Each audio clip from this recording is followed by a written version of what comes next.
Hey everyone, my name is Carlos and this is my journal number 9. I want to start with the Heart Research Associates report on the mentoring effect because I feel like it sets everything up really nice. A stat that I liked was that 1 in 3 young people grow up without any mentor at all. And for at-risk youth, it's even worse. They're the ones who need mentors the most and are least likely to have one. This is the gap that I saw firsthand at my site, Walker Elementary. Kids like Dieguito, my mentee, have parents who genuinely care about their education but face language barriers and limited formal schooling, so that makes it hard for them to provide support at home. Without people stepping into school, kids like Dieguito fall through the cracks. He almost made it to 2nd grade without an IEP, without targeted support, without anyone slowing down enough to figure out what he actually needed. And the report says that mentoring relationships, even informal ones, are directly linked to higher educational aspirations, more community involvement, and overall better life outcomes.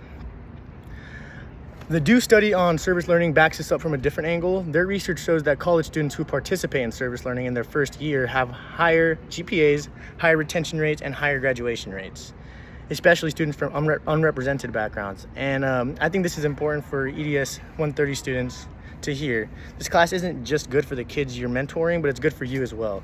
Being at Walker every Wednesday pushed me to think differently, notice things I would have missed, and connect what I was reading in class to something that I saw firsthand at my site. And that's when the learning really sticks, when you can compare your readings to something you see firsthand.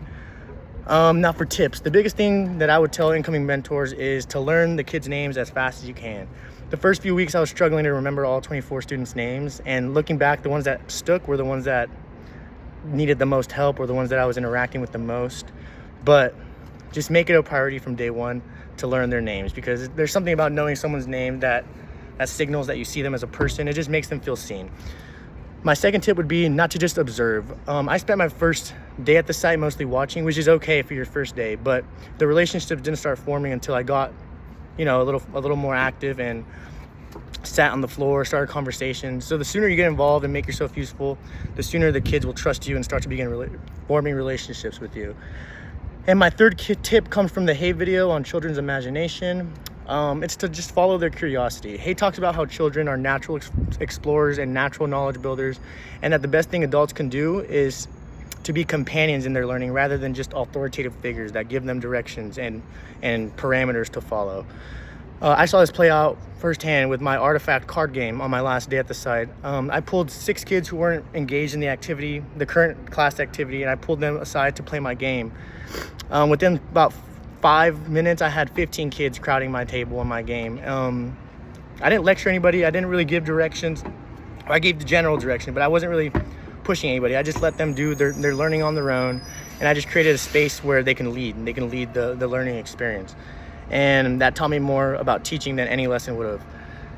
So what did I learn about myself as a mentor? Honestly, I learned that consistency matters more than I expected. Showing up every Wednesday, remembering the details from the week before, following up with my mentee on what we worked on the previous week, that's what builds the trust and the relationships.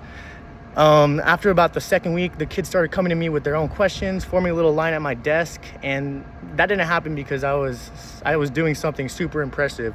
I was just there, reliable, and I showed up week after week. I also learned that you don't have to have all the answers to be helpful. Some of my best moments with my mentee were just sitting next to him and figuring things out together in Spanish, because that was our common language. Not knowing the perfect strategy didn't stop me from being useful. It just means you have to be more creative and more patient.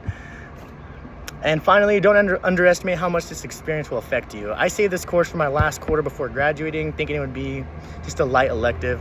But honestly, it ended up being one of the most meaningful things I've done at UCSD.